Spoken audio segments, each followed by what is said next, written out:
Cerita ini gue awali dengan event Parade Musik tahunan yang diadakan Intra Kampus Fakultas Hukum Universitas Negeri Jember. Salah satu universitas negeri yang menggunakan nama negeri di namanya. Agak aneh sih menurut gue. Secara universitas negeri besar lainnya tidak menggunakan nama negeri. Tengok aja Undip, Unibrau, UI, UGM, Unpad. Mereka tidak menggunakan negeri sebagai nama universitasnya.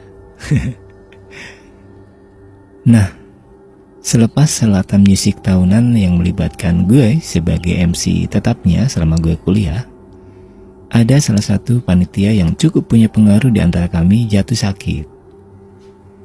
Mungkin karena kelelahan setelah terlibat cukup intens dalam gelaran event tersebut. Kemudian sebagai antisipasi kami membawanya ke salah satu rumah sakit yang cukup mumpuni penanganannya di kota Jember pada waktu itu. Dirawat beberapa hari cukup menyita waktu gue bersama teman-teman yang lain untuk bergantian menjaga dia. Sebut saja Ruli, yang itu adalah nama asli teman gue yang sakit.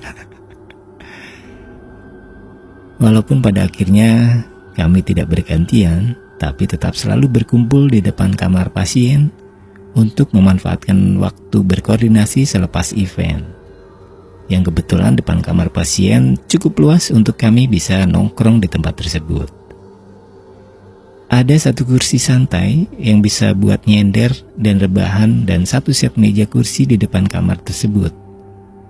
Selain pelataran yang cukup luas untuk kita bisa duduk lesehan sambil ngobrol-ngobrol, di seberangnya melewati halaman yang cukup asri dengan pohon rindang di tengahnya, terdapat nursery room untuk perawat yang ready setiap saat untuk siaga call on duty. Dengan settingan peninggalan Belanda, rumah sakit itu nampak sedikit bernuansa mistis untuk sebuah bangunan rumah sakit. Suatu ketika malam tiba dan kami masih dalam kerumunan. Ada beberapa teman di depan pelataran meja kursi masih bercandaan dengan bermain kartu untuk membuang waktu. Dan gue terserang rasa kantuk. Untuk pertama kali gue nyender di kursi santai yang terdapat di depan kamar pasien. Dan tepat di sebelah gue juga ada teman yang sudah terlelap di kursi sebelah. Akhirnya gue pun ikut terlelap tidur. Sesaat setelah gue memejamkan mata, pantat gue berasa ada yang menyentuh. Yang mana dompet biasa gue selipin di kantong belakang. Kebetulan gue tidur dengan posisi telungkup. Sesekali gue betulin posisi dompet tersebut untuk memastikan terselip aman di saku celana belakang. Untuk yang kedua kali, pantat gue tercolek dan kali ini agak begitu menguncangkan pantat dan paha. Tangan gue pun refleks membetulkan kembali posisi dompet dan berikutnya badan gue terguncang karena berasa tersenggol. Dan gue pikir temen gue yang ngejahilin gue. Tapi setelah gue tengok ke posisi temen gue yang tidur, dia dalam posisi pewek tidur. Dan gue balik badan untuk memastikan siapa yang mengguncangkan badan gue. Seketika pula gue ngeliat pocong yang sudah membalikkan badan bersiap untuk kabur dengan gerakan meloncat.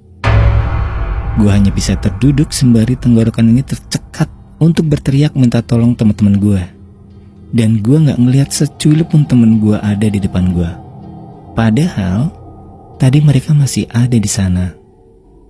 Namun keburu pocong itu hilang di balik siku tembok kamar yang menghalangi pandangan gue. Serasa lemas badan gue karena teriakan yang gue lakukan sia-sia. Tidak mengeluarkan sedikit pun suara walaupun berasa teriak sekencang vokalis Steelheart membawakan lagu She's Gone. Akhirnya gue kembali tertidur. Keesokan harinya, gue ceritakan kejadian malam itu ke teman-teman gue. Mereka tertawa mendengar cerita gue. Karena semalam mereka melihat gue dengan mengacungkan telunjuk seolah seperti berteriak menunjukkan sesuatu.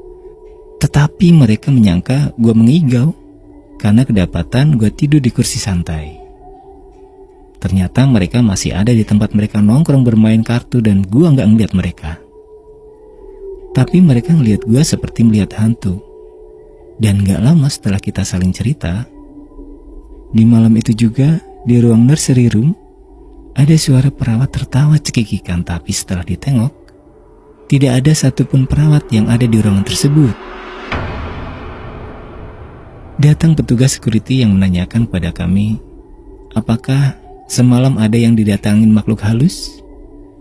Kami pun saling berpandangan, terutama gua, karena gua yang menjadi tatapan mata semua teman-teman. Selanjutnya, security tersebut menceritakan bahwa sore sebelumnya ada pasien meninggal korban kecelakaan yang hancur mukanya. Begitu cerita security mengenai kebiasaan sesaat setelah ada korban meninggal kecelakaan yang masuk di rumah sakit PTPN tersebut.